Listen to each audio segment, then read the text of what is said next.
There are a lot of gory, trashy, and vile pieces of work out there that are absolutely awesome. The bad ones just don't carry purpose. Those that do, however, can use their gory natures to push the genre to new heights, and when someone smart gets a hold of these, the bar goes up even higher. Enter Jeremy Saulnier. Saulnier's last film, Blue Ruin, was a full-tilt revenge masterpiece of boundless violence, but everything about its characters' actions made sense. The violence seemed earned because we weren't just watching completely void tough guys shooting at each other, or chopping each other up. We were watching intelligent, if possibly mentally challenged people shoot and stab each other.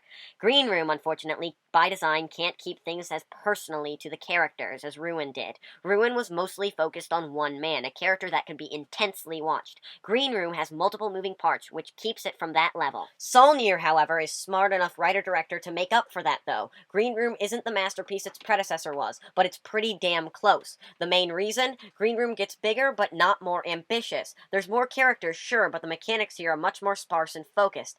The Green Room is about a punk band who has to fight off neo-Nazis, and Saulnier knows for sure that the safest place for his characters is in the presence of loud and even somewhat obnoxious music, and the playing of these sound cues and designs against the audience makes the pretty bare characters into the full people that Saulnier's films have previously shown.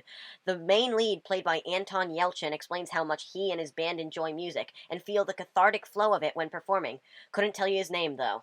However, this sound cue is used perfectly as moments of silent and sobering sound become the most dangerous. The film also has a vague punk band soundtrack to be heard outside the green room of the title, which shows the contrast of safety that the characters are in. They are that close to being safe and in the music, but instead, they are in this room. The contrasts also seem to make Green Room a richer movie. The punk band in question is intentionally loud and obnoxious on stage, but is very soft-spoken off.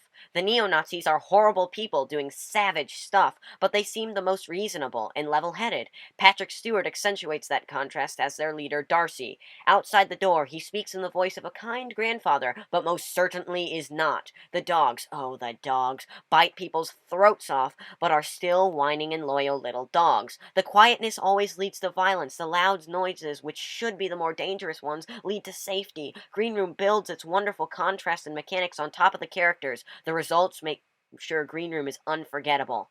What is also unforgettable about Green Room is the other reason you should see it in the theater. Jeremy Saulnier is really smart about gory violence, and that intelligence is extremely refreshing when it comes to watching very realistic, trashy gore being shot with a level of respect. The tone of the film during the fight ends up feeling like the tone of Blade 2 in its violent middle act, and if anything reminds you of Guillermo del Toro, that's a good thing. The situations that appear aren't as special or new, but they are all dressed up and great looking, so there's no reason to be worried.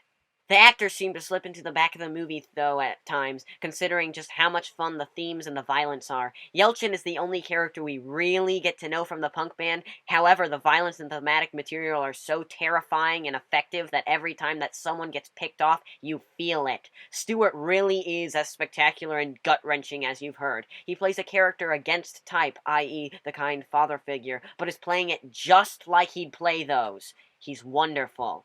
See it for the actors, see it to watch what happens whenever a gorehound movie has a purpose, and see it for the gore. Green Room is the kind of wonderful horror movie experience we never get anymore, and you should not miss it.